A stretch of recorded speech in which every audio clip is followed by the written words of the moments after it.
Hello everybody and welcome to this new show, this new creative blog and article writing show as it says on the cover. I'm Sab in Paris, just preparing my beverage here. Hope you're sitting comfortably because if you are, I'll begin. How about that? I'm looking like this today. A little bit chilly here in Paris and that's about all I'll tell you about the weather. Welcome and do say hello if you're just joining. And well, I've just started, so there's nobody watching at the moment. And maybe there'll be nobody watching at all, who knows. But this is one of my projects. I don't know about you, but I always have all sorts of crazy ideas and, new ideas come up and I'll start something, I'll stop it, do something else, come back to the old thing. And it seems to go on. And I can do, as many courses as I like on time management and organization and things, but that seems to be my thing. So one of my things at the moment is doing these lives. I'm kind of getting into it. I feel quite comfortable chatting away to this little camera with a couple of blue lights on the side, pretending that, I'm talking to real people. And it's kind of good. It's kind of fun and it's cool and it's sometimes rather touching, because you meet people from all over the world and get to know them a little bit. So this show is about writing. I've got one that's about photography, and that I'm doing on a Tuesday at the moment, talking about photographs and anything that brings up. And of course, photography, like writing, brings up life, the universe and everything, doesn't it? Because the reason I love writing and photography so much, both for the same reason. You can point your camera lens or you can point your pen or keyboard, as it were, at anything. You can point your imagination at anything at all. So although there are techniques in writing, there are styles of writing, and there are types of photography, there are types of cameras, all this sort of stuff, you can delve into these sort of details. But these are all tools for letting life flow out from you in a way which other people can consume in a way, or more not emotionally, but less commercially, get to know you, get touched by your words or your images. So although the photography group has a few more members in it than the writing group, to say the least, I don't mind. I just chug along and see what happens and do my thing and we'll see what happens. So this is about writing. Let me show you the group, which still needs to get going. I say this every week, don't I? This is the writing group. It's called the Creative Blog and Article Writing Group. The banner doesn't fit anymore, thanks to YouTube's... No, where are we? Thanks to... Facebook's changes, so that's cool. I have to change that again. So it's about, basically I want it to be about me sharing writing that I've found or that I love or that I've written, and you sharing your writing with me so that I can read that out and talk about it. It's kind of half appreciation and half, it could be analysis if you like. I could give my opinion on it, although the opinion wouldn't be whether it's good or not. It would be what I like about it, and possibly ways in which you might want to consider doing it differently, because I don't really believe in right or wrong in this sort of, when you're talking about art, there isn't really right or wrong, is there? There's just doing stuff and not doing stuff, and I'll always side with those who do stuff as opposed to not doing stuff, which reminds me of one of my memes, which is something along the lines of if you don't want to know more about critics, don't read critics, or something like that. In other words, critics tell you about themselves, not about the thing they're criticizing, as a kind of blanket statement. So yeah, so I don't really, critics can tell you there's a new thing has come out. They could tell you if they like it or not, but are they really telling you anything about the thing itself? I think that's a little bit doubtful. So let's get on to some writing, shall we? By the way, say hello if you're watching, and if you're watching on the replay, you can still say hello. And thank you very much for watching. So let's get a bit of interaction going. First of all, say hello, who you are, where you're from, if your name doesn't pop up automatically. How are you doing today? And have you written anything interesting recently or read anything interesting recently? Okay, that would be quite a nice thing to share with me. What have you read recently, or what are you reading? And what have you written recently? And you can please feel free to share that as well if you like. I'm not sure if I can actually show your writing that easily. I might be able to if you give me a link. Otherwise, if it's short, make it short. You can just post it in the comments and I'll read it. I don't think there's a limit on the size of comments, but keep it short, otherwise it'll take too long. And I'm going to talk about a book today, and I'm going to talk about some of my writing, waiting for you to give me writing. I'm going to talk about a couple of my latest pieces in my Paris Photo Chronicles, and I'm also going to talk about this book, which is well, let me put something prettier on. There we are.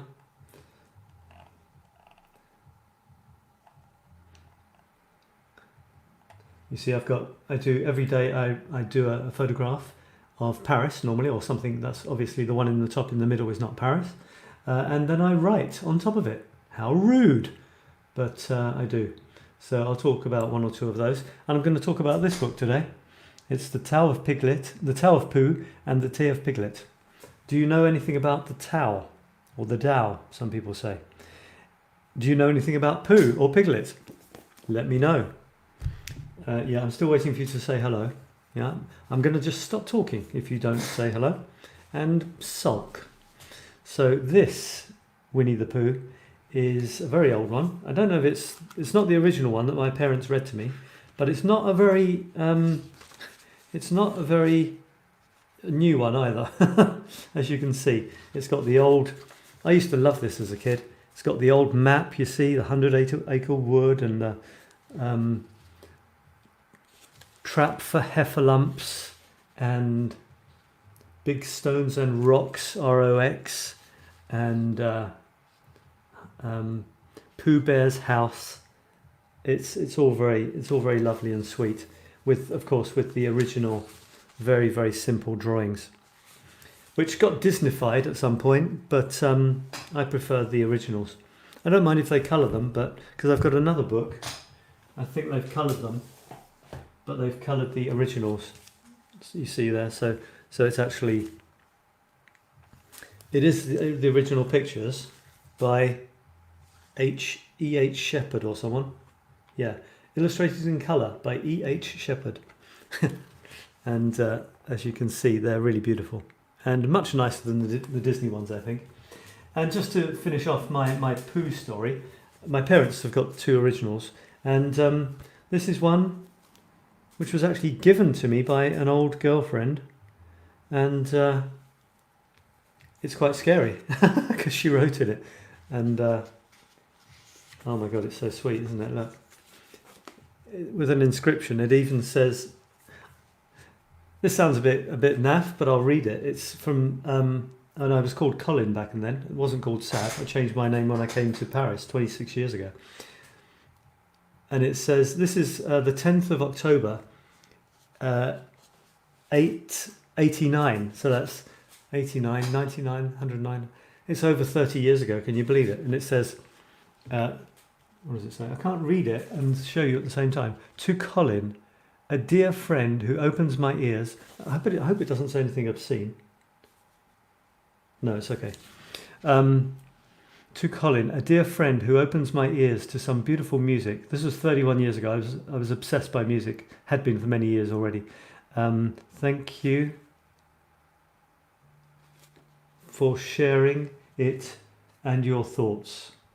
This time has been very special. Love, Lisa. And then it says, to her is the inscription, is the thing here. It says, hand in hand we come, Christopher Robin and I, to lay this book in your lap. Say you're surprised. Say you like it. Say it's just what you wanted, because it's yours. Because we love you. I'm already getting emotional. And I've just read the inscription at the beginning. And someone stuck a picture of, looks like Pooh actually, doesn't it? in the front of the book. This is actually stuck in. So it's a very beautiful book, and it's also starting to come to bits as well, but there it is. So I'm going to talk about not so much that, but more this.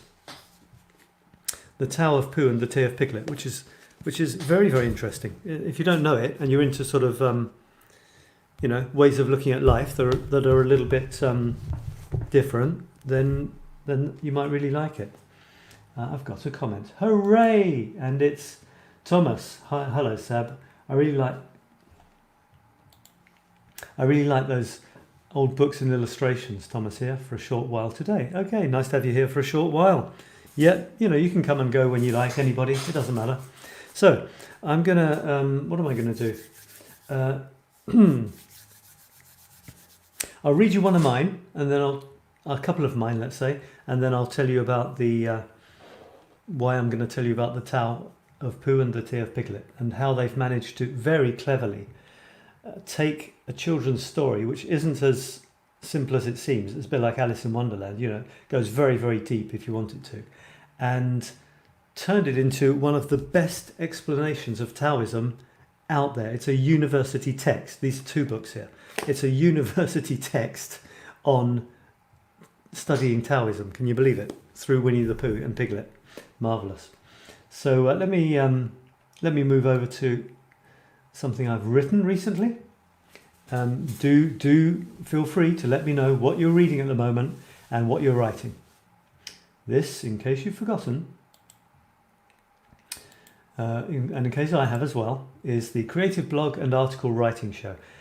I called it the Creative Blog and Article Writing Show because I'm not a... Hang on, let me get rid of this. I'm not a novelist, I'm not a journalist as such. I just write articles about stuff that interests me. I write some poems sometimes, and above all, every day I write something attached to one of these photographs, my daily photograph. And to be honest, whatever comes out, and it's quite cool that way. Every day, every morning when I sit down and I choose the photograph that's going to be the photo of the day, I then wait for the universe to give me the article of the day. And it's not really a coincidence that I'm talking about this book, because Taoism is very much like that. And it's probably the organized sort of, philosophical way of looking at life. It's probably comes the closest to the one that I appreciate, because I don't attach to anything. But it really does come very, very close to the way I like to think about life, the universe and everything. And I'll read you some examples in a second. So as you look at this writing that goes with these pictures, you're very much looking at an example of Taoism in action. I'm just going with the flow. Whatever comes, and whatever doesn't. And I'm really not in charge, it just whatever comes. This one is actually number 1000, so it's fairly significant. Although I base my writings on 9, so I'm doing 9 times 9 times 9 times 9. That's this current project. It's planned to last for 18 years. That's 18 years of daily writing. So, whatever other claim or lack of claim I can make, at least I can say that I've written every day for 1,000 days in a row. And it's not for the first time either. So that's my only claim to anything to do with writing, really, is what I write, So I encourage everybody and anybody to write, either for fun, to get published if you want. But then again, what's the definition of being published these days? When I hit publish on the internet, I kind of reckon I've just been published. So I have no ambitions to become an author published by some fancy writing house. For some reason that's never really been a driver for me. For me, it's the writing and then getting it out there in some way. And when I hit publish on Facebook, that's fine for me. Put it on my website, it's out there, and I can move on to my next bit of writing.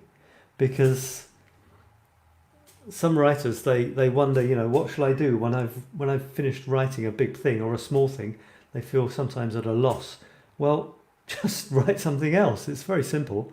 If you're a writer, you write. You don't sit around thinking that you should write. You just write. And my definition of a writer is, now this is extremely personal, and you can choose any number you like, but my definition of a writer, really speaking for me to feel that I'm a writer, I don't give myself labels, but it helps people understand what the hell I'm talking about. My definition of a writer is someone who's written something in the last week. I mean, written something proper. Not just a postcard or a note, a post-it on the fridge.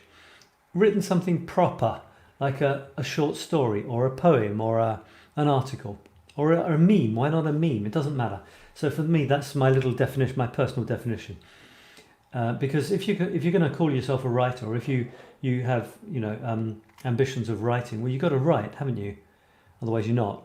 So I'm kind of a bit brutal with myself and with others, in that if you're going to be a writer, then you have to write. Sounds kind of obvious, doesn't it? But you know the expression writer's block. If you believe in that, well, these are wannabe writers who don't write, so they're not really writers, are they? You can just, I say to people, sit down and write a few words at random, or write the ABC. It doesn't matter. At least you're writing. Then the brain will say, you're writing, huh? Well, I'd better give you something, or maybe not the brain, maybe the powers that be say, or your muse, if you like, say, you're writing, huh? You're moving the pen. Well, I'd better give you something vaguely, interesting to move the pen to. Otherwise, it'll be boring for everyone, won't it? So there you go. So if you follow me over the months, years, weeks, days, seconds, centuries, as you like, you will see that I'm very spontaneous. Whatever comes out, comes out. It's there to share. You can like it, not like it, be inspired by it, ignore it. It just doesn't matter. That's what I do, and that's who I am, and that's what I'm showing you now. This was number 1000 in a row, which is kind of cool. Although, as I said before that extremely large digression, I do my things in 9. So a grid of 9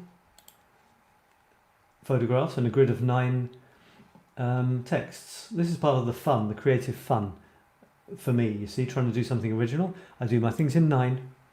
And then I thought, well, 9 isn't that big a deal, is it? So I wonder if I could do 9 times 9. So one of these things, the photo with the text, is a Paris photo chronicle. 9 of them is a chapter. 9 chapters make a book. 9 books make a volume. And 9 volumes make 6,561 Paris photo chronicles. And it'll take me 18 years. And I'm on number just after 1,000. How about that? So, number 1,000 happened to be, well, I decided that this was number 1,000.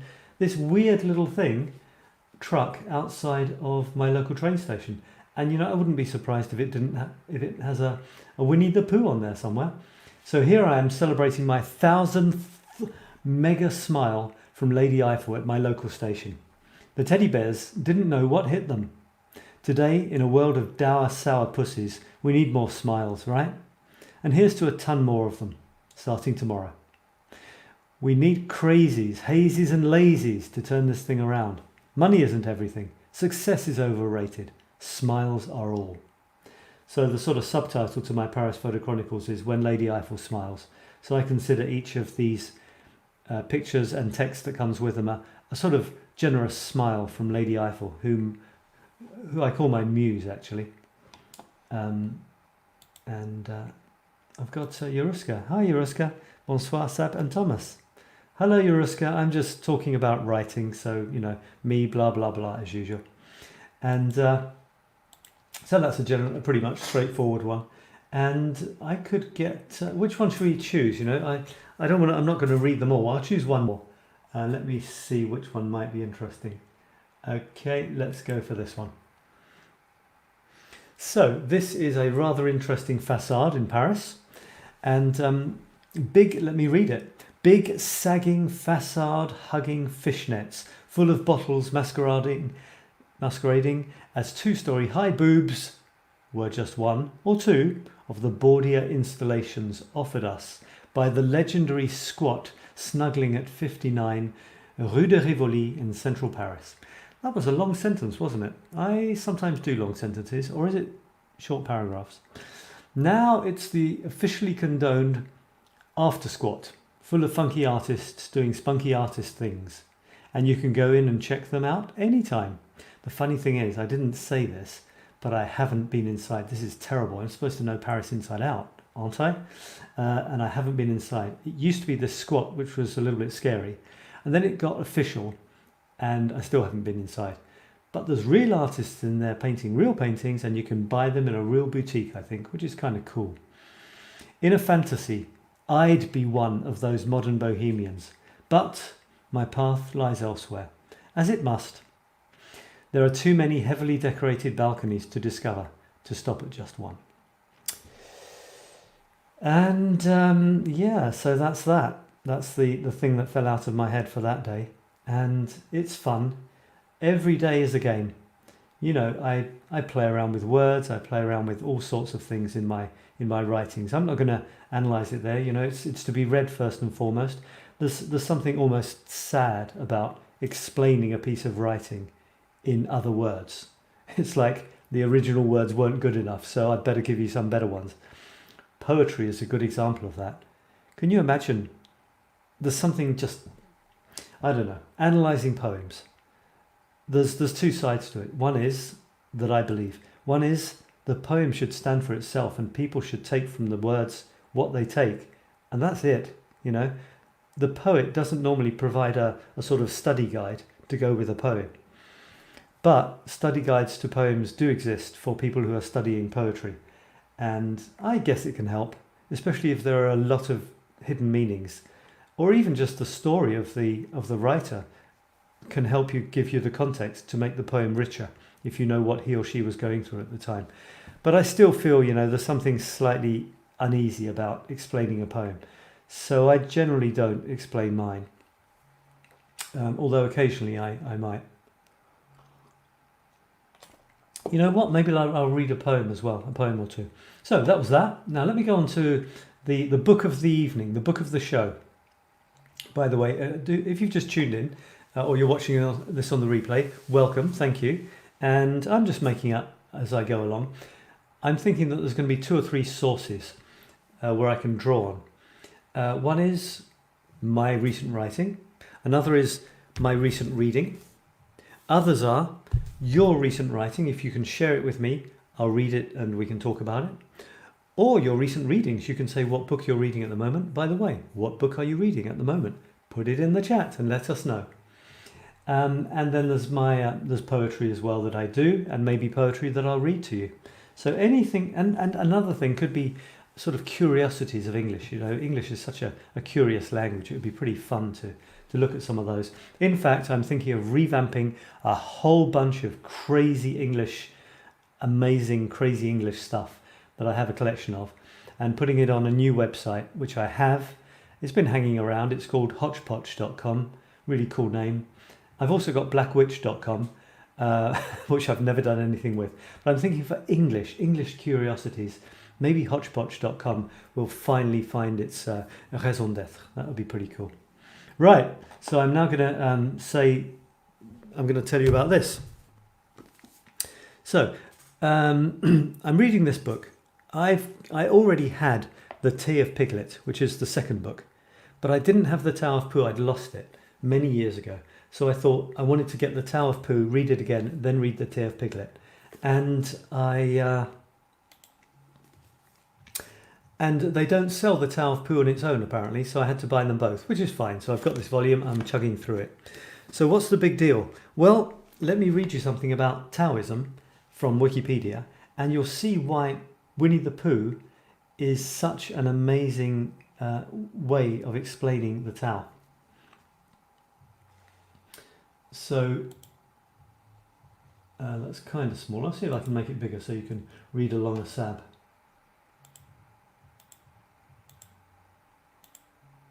There we go. I'm just going to read the first paragraph, which goes down to humility.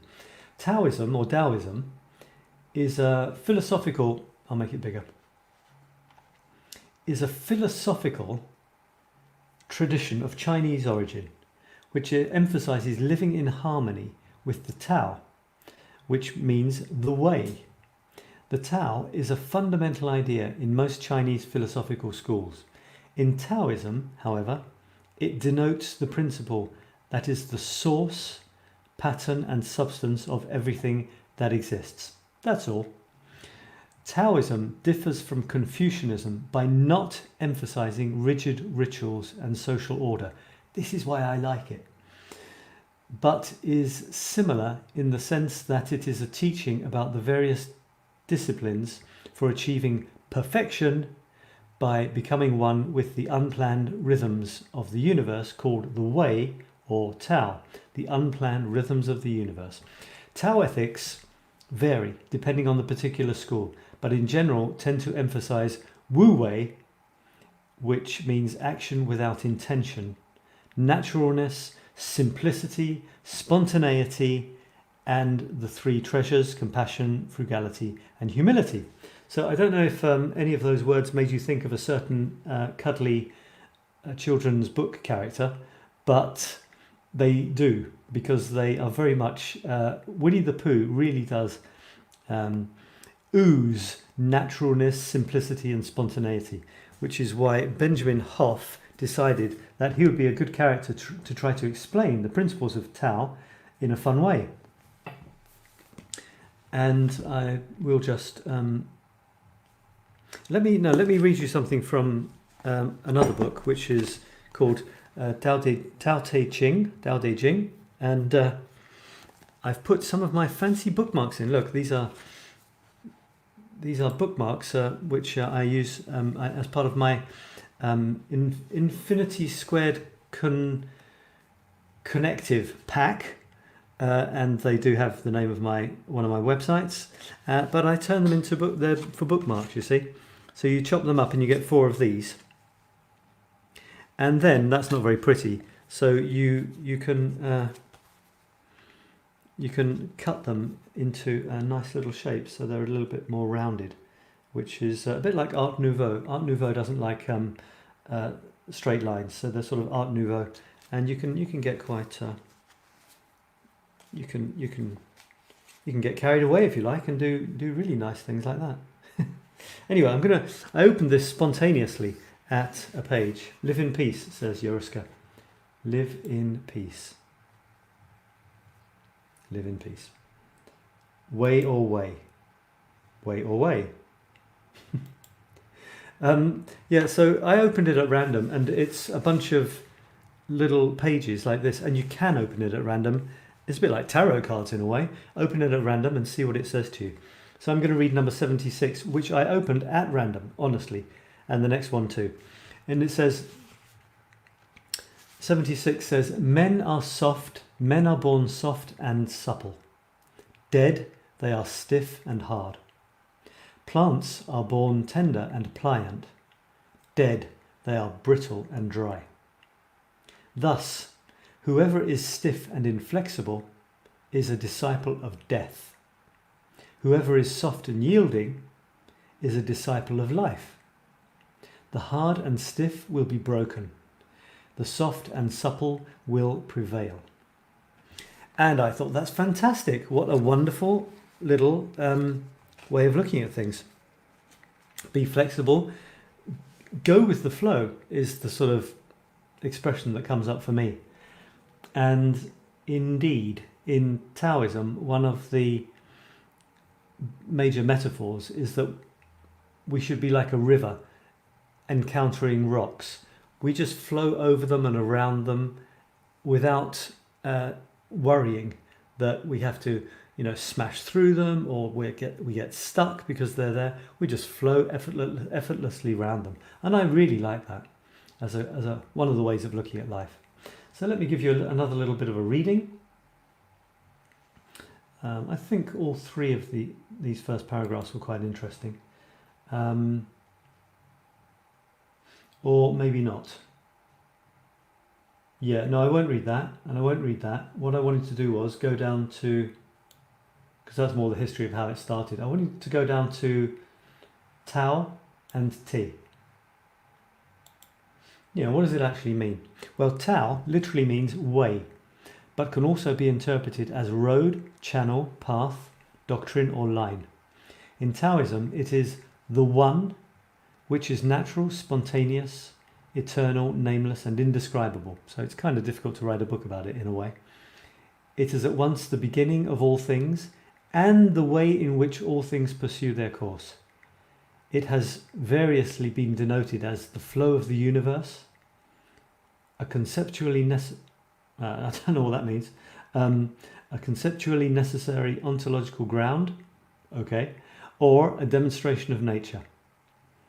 The active expression of Tao is called Te, often translated with virtue or power, in a sense that Te results from an individual living and cultivating the Tao, which is why he thought there was room for a second book called The Te of Piglet. Once he'd used Pooh to really illustrate beautifully through many examples from the book of the stories how Pooh illustrates the Tao perfectly, he then realised there was a space for another book of Te, where Piglet is very often in the stories seemingly very small and insignificant, and yet for that very reason he is often able to do things which others aren't.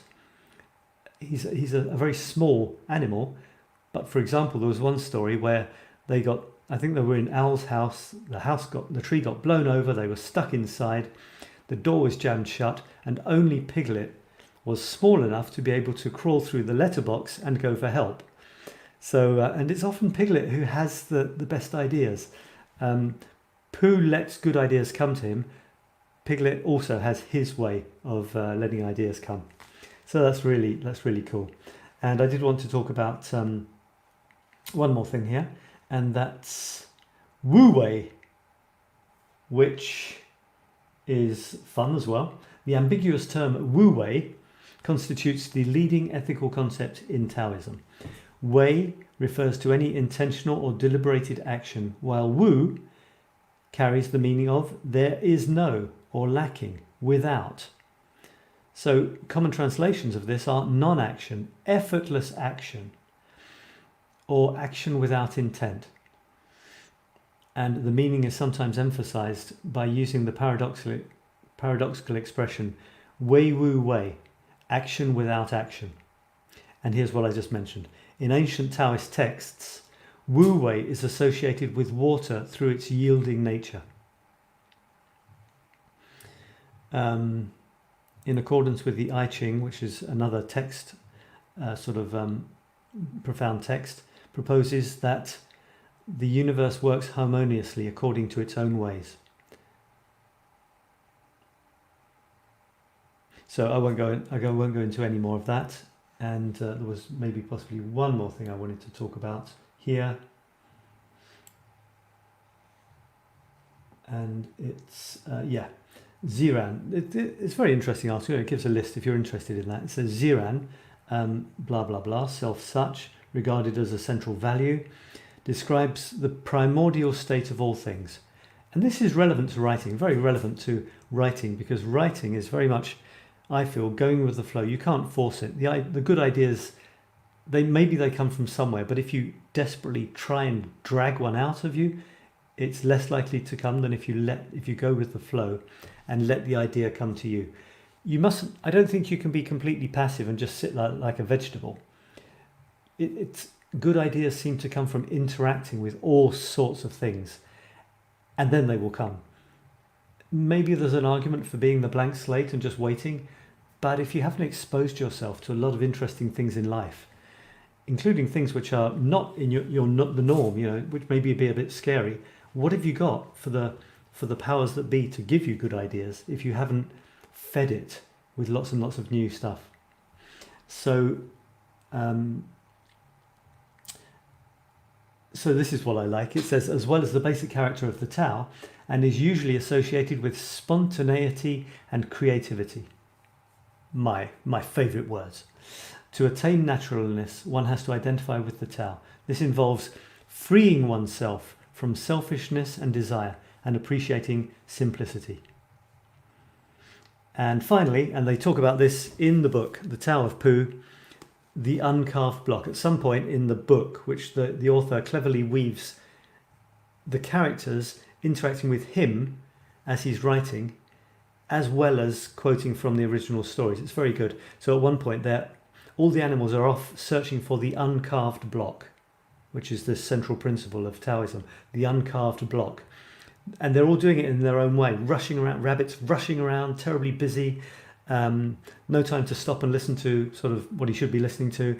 Owl is trying to philosophize about it because he's so wise and he's got lots of information, he's very clever, but often that isn't where the true wisdom comes from.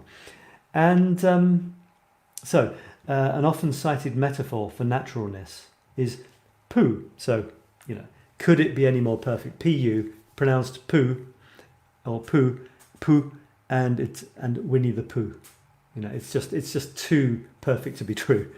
So an often cited metaphor for naturalness is poo, which means literally uncut wood, or the uncarved block, which represents the original nature prior to the imprint of culture of an individual. It is usually referred to as a state one returns to. So it's like babies, isn't it? It's like kids before they've been moulded. I was going to say polluted and spoiled, which is kind of, maybe I shouldn't say that. But before they've, started to learn that they're separate, that they have to identify as separate from everything else, before they learn sort of social norms and rules and stuff like that, and mores. And before that, they're the uncarved block. And as soon as they're born, it's like John Lennon, he says, as soon as you're born, they make you feel small, from Working Class Hero. So it says it's usually referred as a state one returns to. So you get born, you're the uncarved block, you get carved by all the influences, and then maybe towards the end of your life, you start to shed all of these things, these layers of stuff that have been put on you, and maybe get back to the uncarved block, which is kind of cool. Hello Despina, thank you for joining. I'm sorry, I know you asked me when I was doing this, and in fact I did it an hour later than I thought. But anyway, the lyrics in the book remind me of a fable I know from my childhood, where a weak grass can stand a big heavy storm, but a mighty oak tree was broken by the harsh winds. Right, exactly, isn't it? It's another metaphor like the water. When it's flexible, it can, I imagine, grass, it could bend easily with the wind, whereas a tree, they are often getting blown over here, that's for sure, but the grass is fine. Broken by the harsh winds, and the strong tree was so proud about his strength before. That's a really nice metaphor there, Thomas. Really cool. And Despina is saying hello. So Despina, this is my writing show for what it is. I was going to say for what it's worth. Well, it's worth me doing it, apparently, and it's worth you listening, because otherwise you wouldn't be here, unless you're going to disappear in a second. But so I've decided it's going to be, well, for this time, it's me sharing some of my writing. It's me sharing some of yours, if you would like to give me some of your writing. It's me sharing some of my reading. And today I'm talking about The Tao of Pooh and The Tea of Piglet, which is a mixture between Winnie the Pooh, who is very, very wise. It's a wonderful series of stories, and the tea, the Tao, which is from Taoism, which is probably my favourite, Eastern philosophy. And this book has incredibly cleverly combined the two in a wonderful way. So much so that this is now university text on people studying the Tao. And of course, the irony is you can't study the Tao. You can't study it. If you look for it, if you chase it, it'll run faster than you can ever run. It's almost by turning your back that it'll tap you on the shoulder, which is, it's funny, that it should be studied. But yeah, it's a bit like people doing, and guess who I'm talking about, doing endless self-development courses, and I'm wondering why they're not developing. Because you've got to stop doing new self-development courses and start developing, haven't you? So it's kind of funny. I've always found that funny and ironic, and it's only, and now I was going to say it's only now that I'm doing that, but I'm still buying development courses. My argument is, my excuse is, I'm aware that I'm not necessarily developing if I'm just buying another self-development course, but I'm enjoying it. If it's fun, then I reckon it's worthwhile. So let me read you another quote from this book, which is one of the wise books. It says it's by Lao Tzu, but apparently that's just a sort of honorary name for a sort of an old master. And the scholars now reckon that it wasn't one person that wrote it. It was a collection of Taoist sayings and, maxims that they pulled together. So I'm going to read another one which I opened at random, and then I will genuinely open another one at random and read it to you. Despina says, it sounds like an interesting book. I will add it to my list.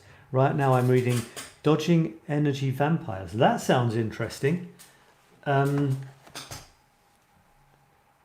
Would an energy vampire be a person, or would it be like the Facebook endless scrolling, or something else? That could be interesting. Dodging energy vampires, yeah. Maybe it's both. Maybe it could be people or things or situations. I lead a fairly solitary life in terms of socializing, but so I'm kind of protected in that way. I hardly ever go out, for example, to group events. And if they are, I've kind of chosen them. It's not imposed upon me.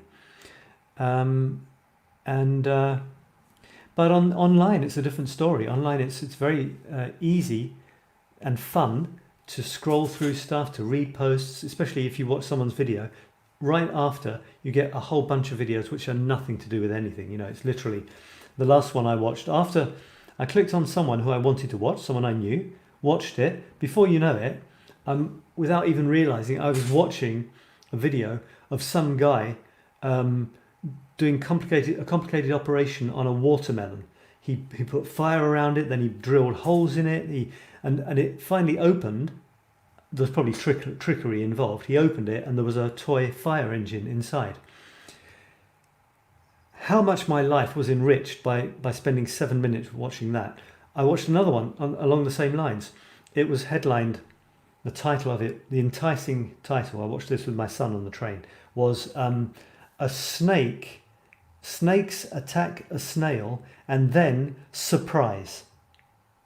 So I thought, oh, okay, all right, I'll watch it, see what the surprise is.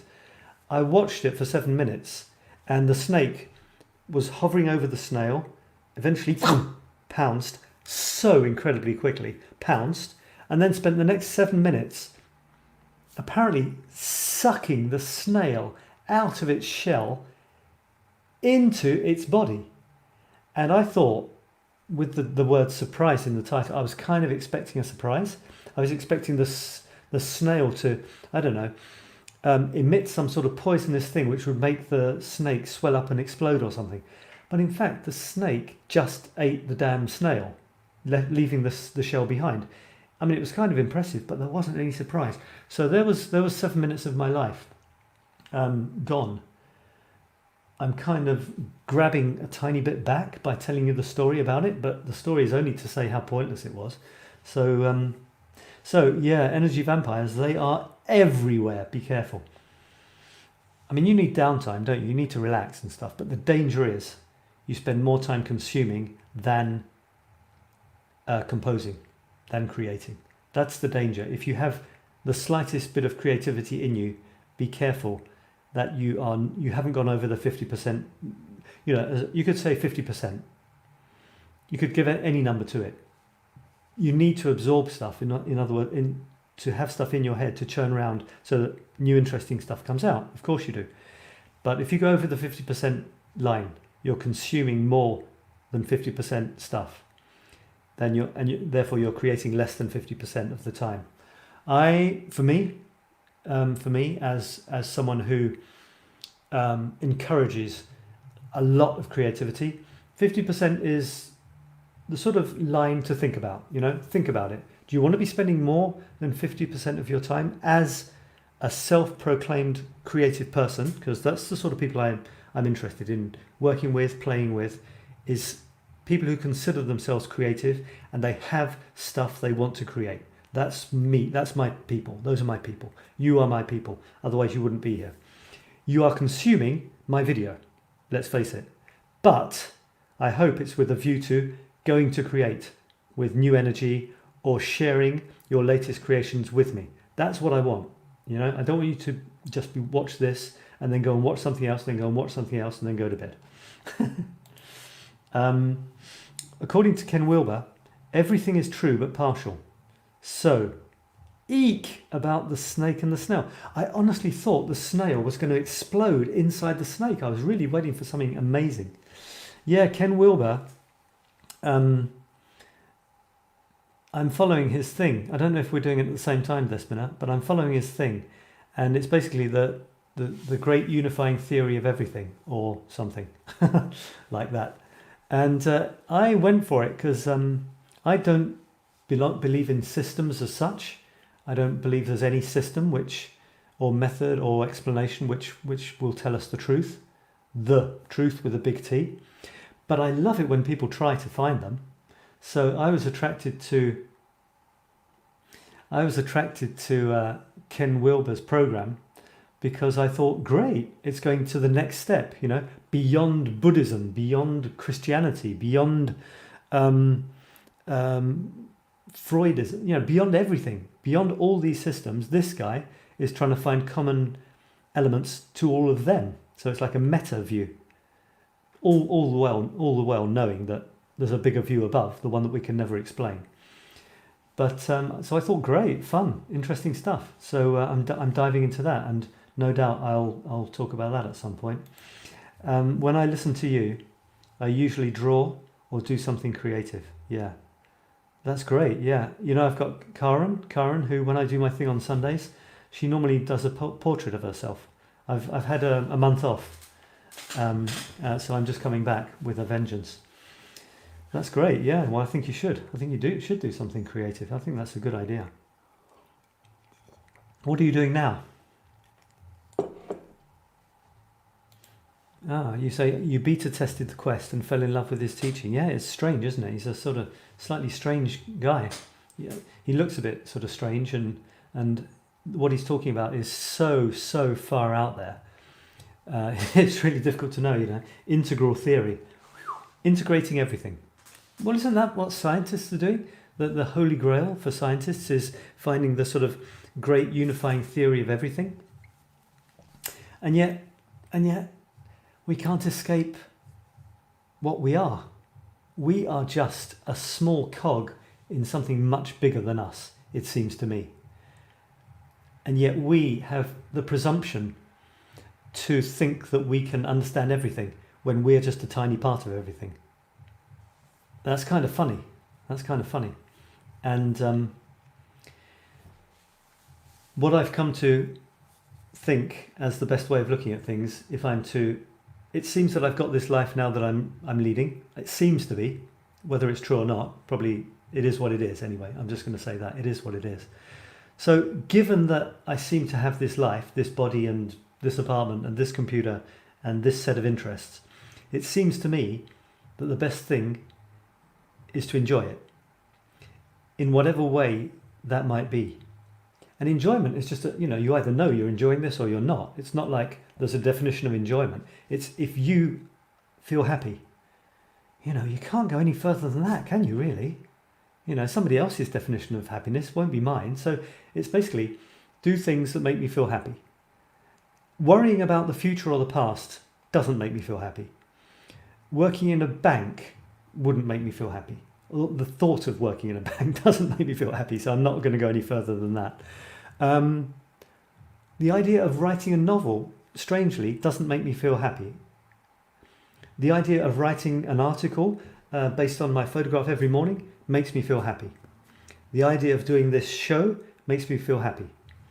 The idea of trying to get published doesn't make me feel happy in a traditional sense.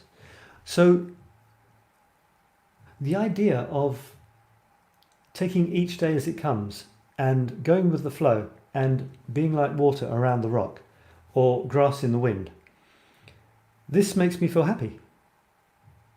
I enjoy it. It sounds fun. You know, the two passages I read from the Tao Te Ching were fun. Actually, I haven't read the second one. They're fun. I enjoy it. Intellectually, I enjoy it. Emotionally, I enjoy it. I like sharing it. I like having people's ideas coming back to me about them. It's fun. So basically, I want to have fun in my life. And one way of having fun is, for me, is asking questions about life. I wonder what it is that we're living here. What could it be? I mean, pain isn't fun. You know, if I hurt myself, that's not fun. But you can kind of absorb that in the whole experience of being alive. Are you glad to be alive or not? I sometimes look at people who are moaning all the time. And I think to myself, look, you know,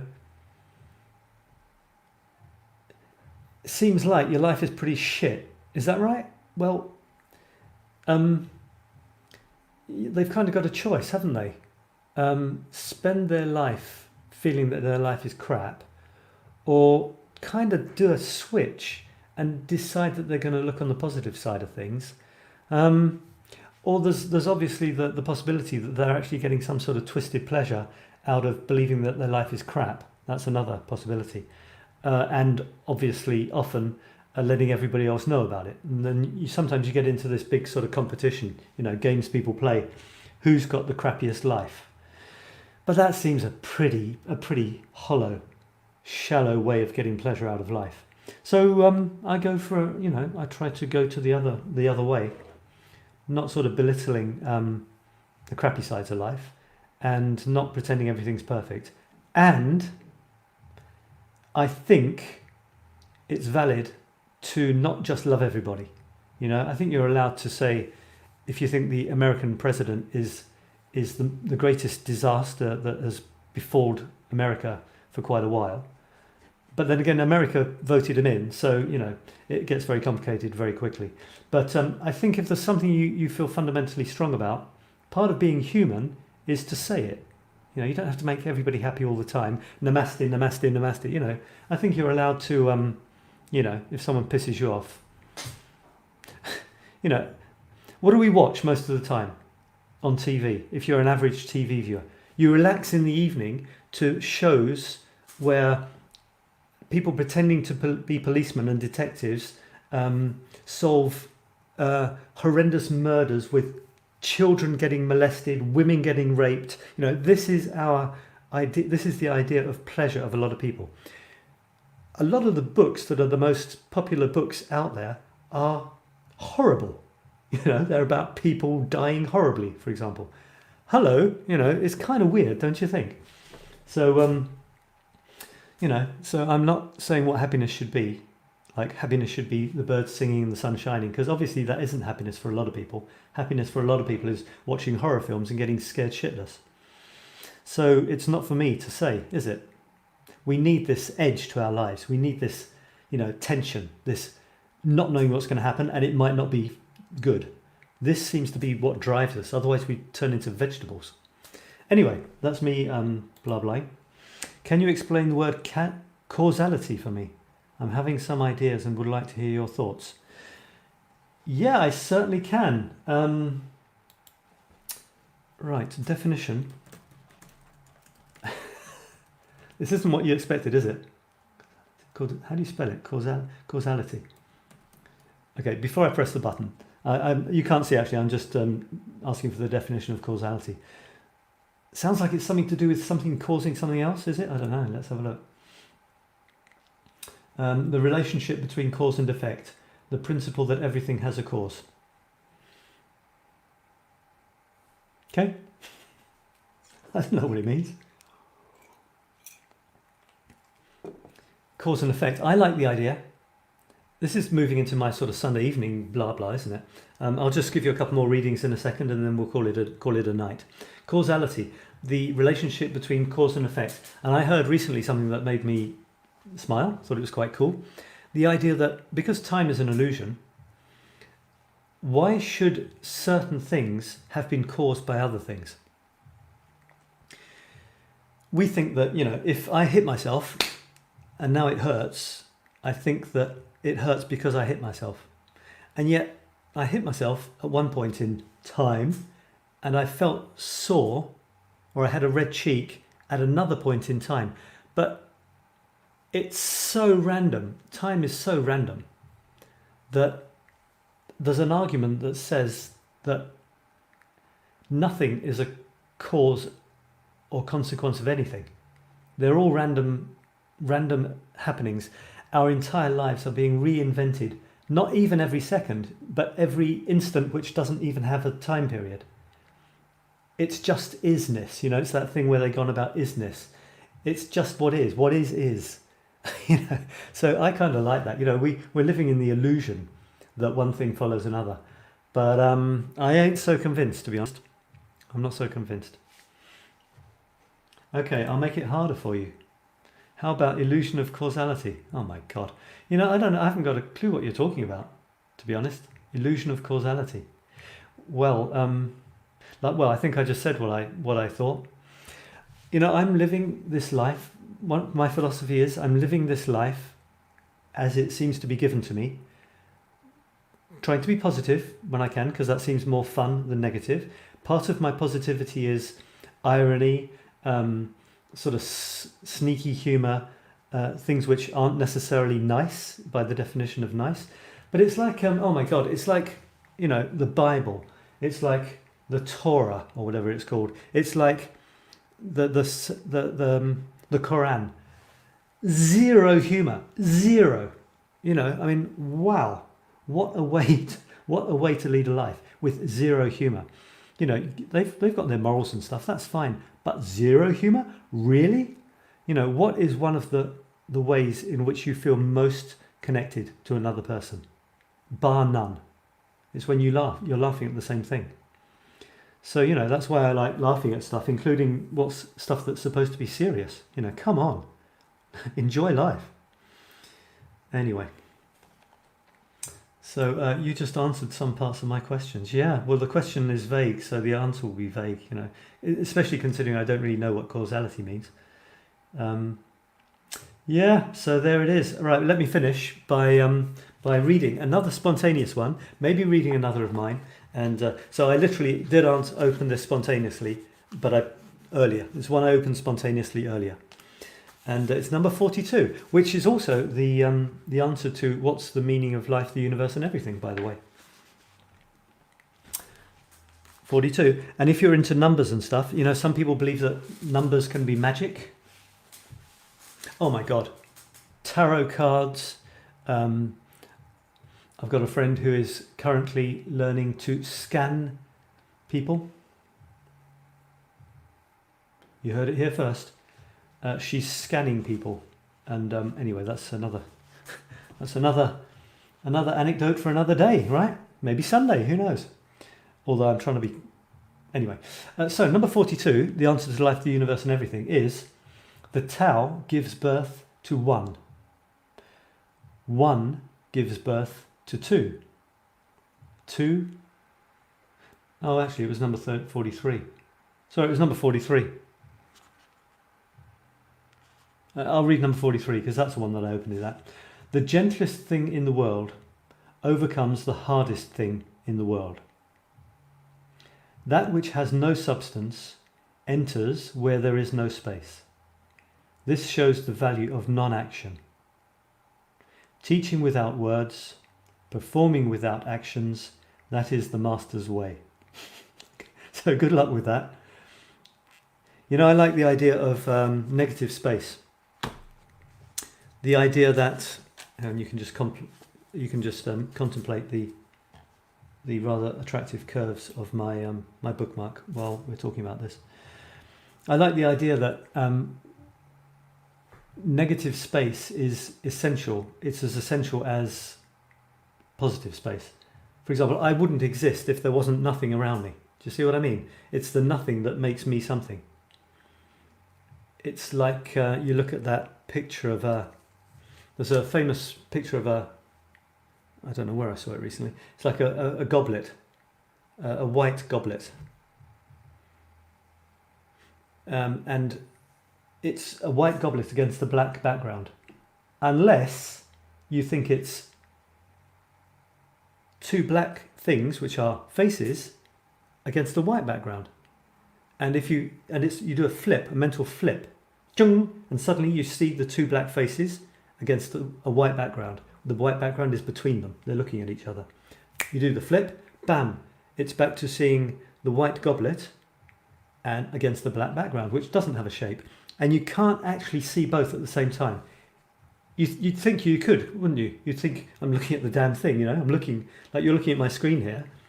There's a bit of white and then there's a bit of black. You'd think you could see both at the same time. But in a way you almost could, but you're not really, there's nothing on the black. The black isn't a thing, you see? There's the white screen on the black thing, but the black isn't a thing. You're not seeing the black as a thing. You're seeing it as a background. And you can't see them at the same time. You can't. You either see the two black faces or you see the white goblet. And we spend a lot of our time seeing one side of a thing and not its negative. And yet the negative is a thing, because without the negative, if you had the white goblet against a white background, wow, it would disappear. You'd be looking at a white page. If you had the black faces and you made the background black, gone. Disappearing up the black hole of its own non-existence. So that's fun, isn't it? I like that idea. I like that idea a lot. The fact that what is making us here, the invisible thing that is making us here, like nothingness, we are somethingness, we think we're somethingness, but for that to be anything at all, there must be some sort of something which isn't somethingness. Otherwise we would just disappear into pure white or pure black. Anyway, so that came from that, which is pretty cool. And I'll just finish off on one of my things, shall I? Did I have anything else to tell you about? No. So I'll just... you need to write it in the group. Yeah, I should put a prompt in the group, shouldn't I? And try to get people interacting for once. Good idea. I saw the faces first. You saw the goblet. I think I saw the goblet first. The white goblet on a black background. I think that's the one I saw first. I think, I'm not sure. There was another one recently from Iskra. It was a monkey. It was the same thing, black and white. It was either a dangling monkey or a roaring tiger's face, something like that. And then there was this stupid thing saying, it was by Anon. Anon wrote that if you saw the dangling monkey first, it means you are, I don't know, left or right brain, whatever you like, dominated, and you have all these traits, and it gave a whole list of things that you're supposed to be. If you saw the white tiger's head roaring, it means you are this side of the brain, whichever one it was, and it gives you a whole list of traits. And this was under the huge, world-renowned authority of Anon, and we're supposed to be... That was my, I lose my patience with these things, because it's like, who says it's all bullshit? Who says that if I saw the monkey first, it means I'm left brain or right brain? Who says? There was no justification, there was nothing. And then it went on about all these characteristics I'm supposed to have, The thing is, we fall into the trap because we like hearing things that sound flattering about us. We fall into the trap so easily. Anyway, that's me. That's me rambling. I'll give you one more. Which one shall I read? Would anyone like to say... I'll just show you these for a minute and see if anyone actually says any of them. I'll show you this. Okay, I'll show you this. Would someone please choose one of these and I'll read the text that goes with it at random. I might have read it on Tuesday for the photo show. Please, someone choose, and then that'll let us all get off to bed. I'll read it and then I'll say good night. So somebody choose a photograph and I will read the text that goes with it. So what's it going to be? There's three of you watching, and hello if you're watching the replay. I hope you've enjoyed the show, me rambling, me with stuff that interests me, and hopefully you. Next time, I would like you to contribute your writing. I will put a post in the writing group asking for thoughts and writings on a certain topic. I've just realised, in doing this, that I could make it something like, which did you see first, the goblet or the faces? Why not? Okay, the toilet. Oh my God. I thought you didn't like this one. The toilet. The toilet. All right. I don't know if I read what it said. Okay, here we go. I wrote about the toilet. And this is what I wrote.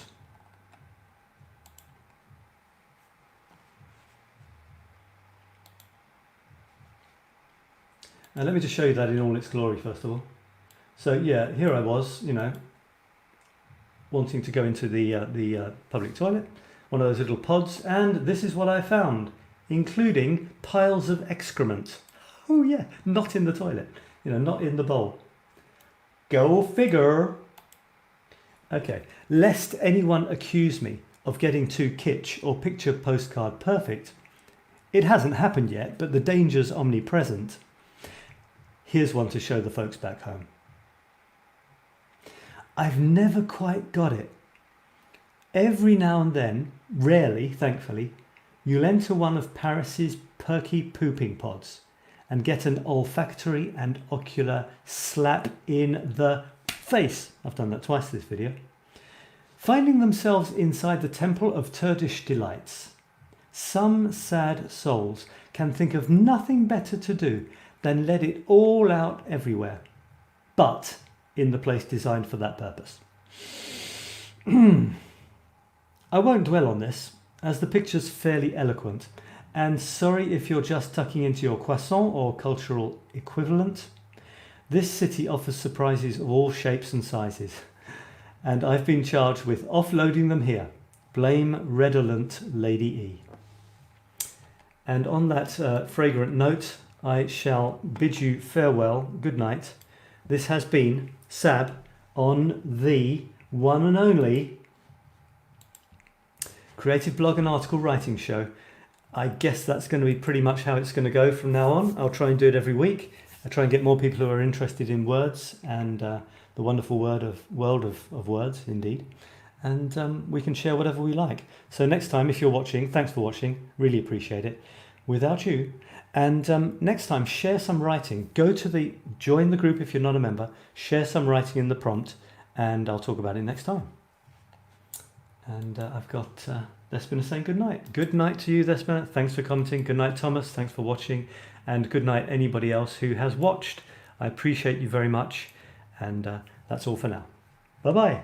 Oh, no, I'll just tell you one thing. Tomorrow, if you want more of the same, in the Today's the Day group, I am appreciating your Today's the Days. Okay, it's the same sort of thing, but I'm appreciating your Today's the Days. It's a private thing, only in the Today's the Days group, so it's, you know, it's more personal stuff. And I'm going to do another thing where people say what they did that was good this week. It's called Friday Feedback for now. I'm doing a Monday Mojo or a Monday Motivation thing where people say what they want to do this week. I'm doing a Friday thing, Friday Feedback, saying what you did that you're pleased with. And I think my head's going to explode. So I'll have to get it back together for Sunday where I do my Sunday Sabsang. What's going on? Am I going to be doing this every day? It's weird, isn't it? Anyway. Bye-bye. Bye-bye.